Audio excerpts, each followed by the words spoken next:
Doutor Responde, uma nova forma de saber mais sobre a sua saúde. Neste programa, nós vamos entrevistar o oncologista do Hospital Regional, Dr. André Genaro. Seja muito bem-vindo, doutor. Obrigado, Fábio. Eu que agradeço o convite e a possibilidade de estar aqui hoje falando um pouco sobre essa doença que é considerada por muitos como o grande mal do nosso século.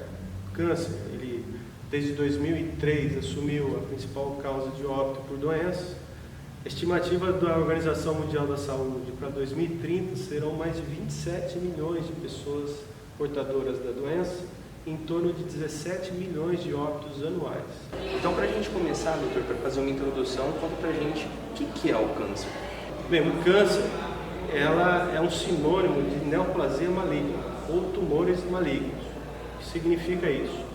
São células que sofreram mutações por vários motivos e começam a crescer de uma forma aleatória. O crescimento é um crescimento desordenado, começam a agredir os tecidos vizinhos e tem essa propriedade de se espalhar pelo corpo, chamada metástase. Nós temos no nosso corpo mais de 100 tipos de tumores malignos.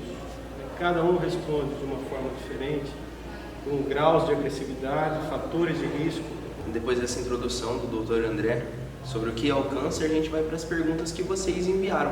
Então, através da nossa publicação, tanto na página oficial do Facebook do HR e também do AMI, as pessoas responderam, a nossa publicação com as dúvidas que elas tinham sobre essa doença.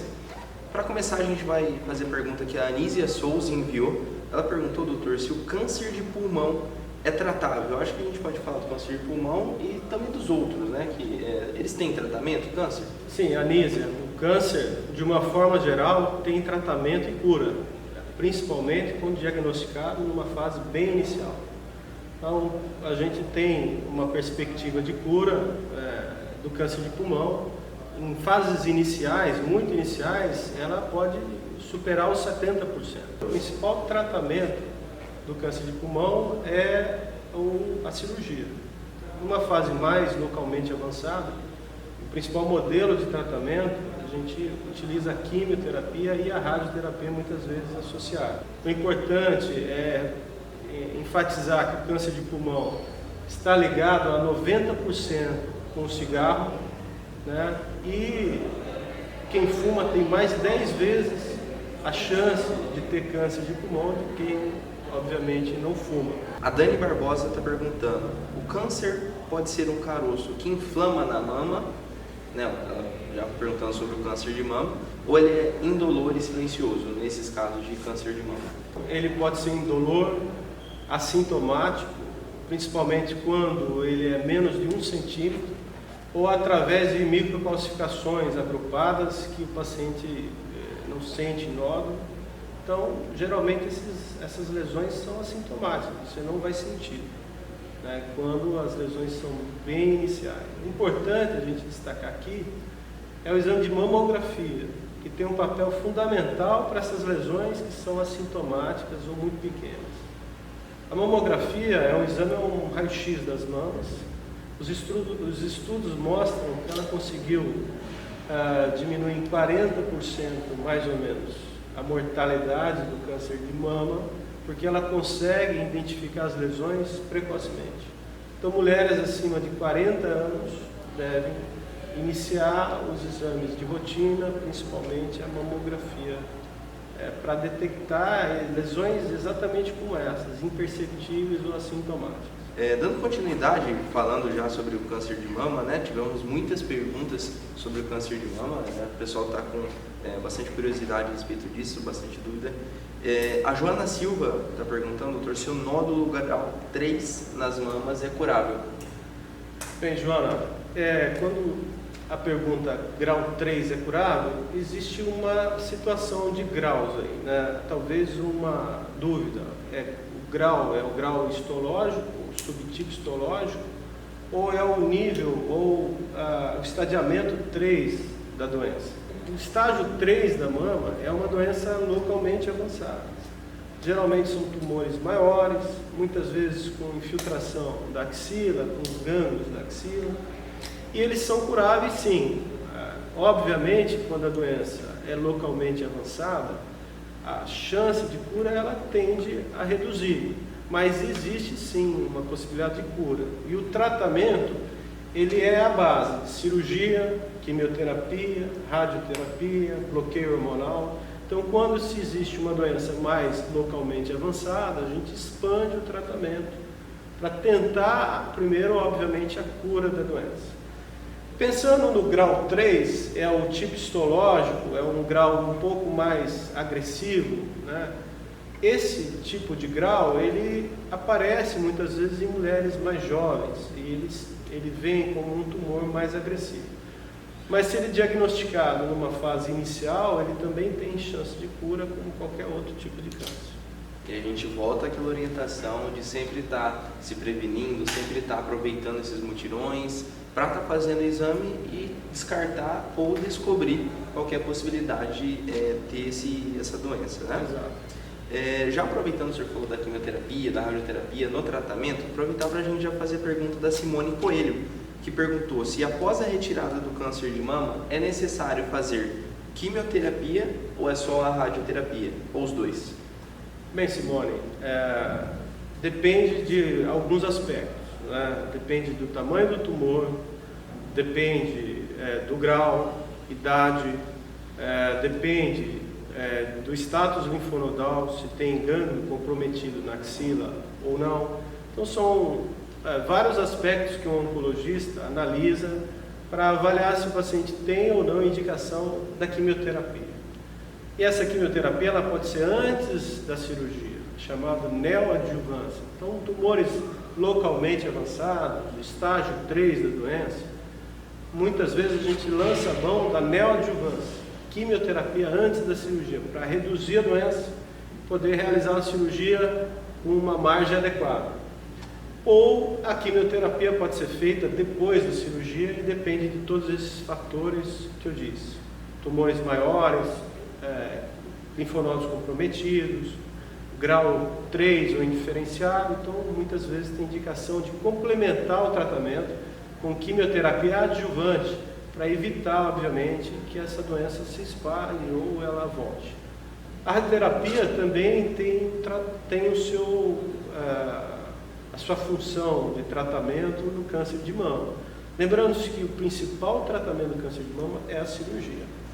A radioterapia ela pode ser utilizada depois de uma cirurgia. E quando?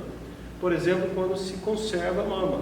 Toda vez que eu conservar a mama, eu sou obrigado a realizar o tratamento com radioterapia adjuvante, para complementar o tratamento. Pegando o gancho da pergunta da Simone aqui, da tratamento pela radioterapia, o Hospital Regional está fazendo a construção da sua radioterapia, né? Hoje, atualmente atende somente tratamento por cirurgia ou por quimioterapia.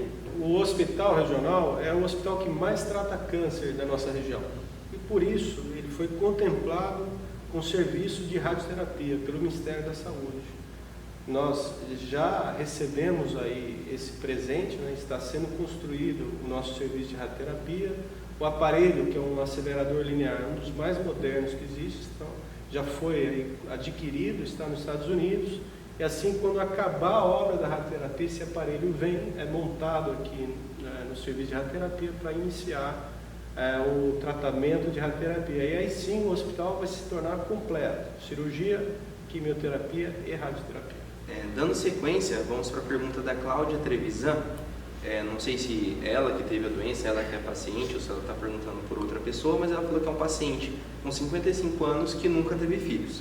Ela disse que esse paciente, né, essa paciente, fez uma mamografia onde apareceram 2 nódulos.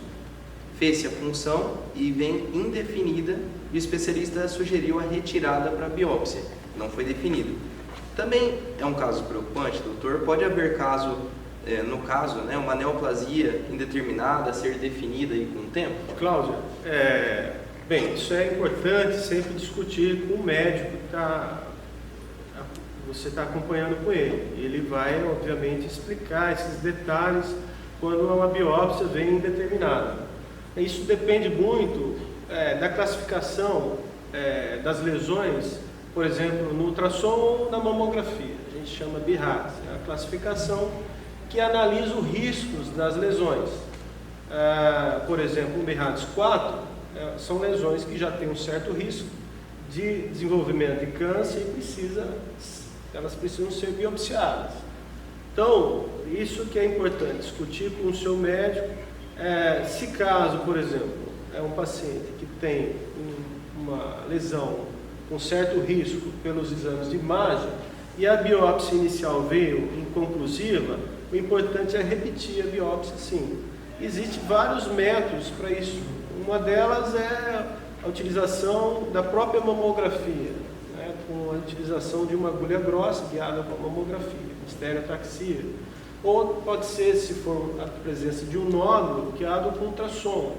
Ou a cirurgia, a biópsia através de um fio guia, cirurgicamente você vai lá, extrai o local onde está a lesão e manda para a biópsia. Correto, então, respondida a pergunta da Cláudia. Para finalizar, encerrando com a pergunta da Bruna Fernanda, ela está perguntando, doutor, quem fez conização significa que vai ter câncer? Não, Bruna, não significa que vai ter câncer. A conização é um procedimento cirúrgico, é a retirada do final do colo uterino através de um cone. O aspecto da peça cirúrgica é o aspecto de um cone, por isso que o nome é conização. A gente realiza a conização principalmente para tratar as doenças pré-malignas. Quando a gente faz a conização, é para ter a certeza que ali já não tem um câncer. Se realmente for uma lesão pré-maligna, a gente está tratando o paciente. Porém, toda lesão pré-maligna, obviamente que é um risco. Então essas pacientes precisam ser acompanhadas mais de perto. Muitas vezes tem que repetir a conização, ou um procedimento um pouco maior, que seria a retirada do útero e colo uterino, se a doença persistir ou recidivar com frequência. Lembrar que a grande maioria dessas lesões, elas estão ligadas à infecção pelo HPV. O HPV é o principal fator de risco para o câncer de colo uterino.